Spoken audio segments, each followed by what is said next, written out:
అంతర్జాతీయ టెక్ దిగ్గజం Google AI data centre ఏర్పాటుతో ఏపీలో సరికొత్త టెక్ అధ్యాయం ప్రారంభం కానుంది. ముఖ్యమంత్రి చంద్రబాబు నాయుడు ఈ నెల 28వ తేదీన విశాఖలో గూగుల్ ఏఐ డేటా సెంటర్ నిర్మాణానికి శంకుస్థాపన చేయనున్నారు. అతిపెద్ద hyper scale AI data centre ఏర్పాటుతో దేశ టెక్నాలజీ రంగంలో ఓ కొత్త చరిత్ర ఆవిష్కృతం కానుంది.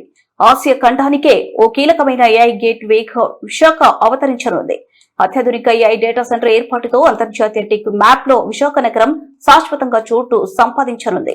అత్యంత ప్రతిష్టాత్మకమైన ఈ మెగా డేటా సెంటర్ విశాఖ నగరం ప్రపంచ వ్యాప్తంగా ఉన్న టెక్ నగరాల సరసన చేరనుంది. గూగుల్ $15 బిలియన్ పెట్టుబడితో దేశ చరిత్రలోనే అతిపెద్ద విదేశీ ప్రత్యక్ష పెట్టుబడిగా 1 గిగావాట్ సామర్థ్యంతో కూడిన ఏఐ డేటా సెంటర్ ను ఏర్పాటు చేస్తుంది. కూటమి ప్రజా ప్రభుత్వం పెద్ద ఎత్తున పెట్టుబడులను ఆకర్షించేందుకు స్పీడ్ ఆఫ్ డూయింగ్ బిజినెస్ విధానం అమలు చేస్తుండటంతో గూగుల్ డేటా సెంటర్ సాకారం కానుంది.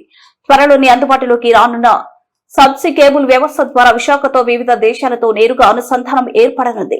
ఈ డేటా సెంటర్ ద్వారా భారీగా డేటా స్టోరేజ్ తో పాటు ఏఐ క్లౌడ్ ఇన్ఫ్రా అందుబాటులోకి రానుంది.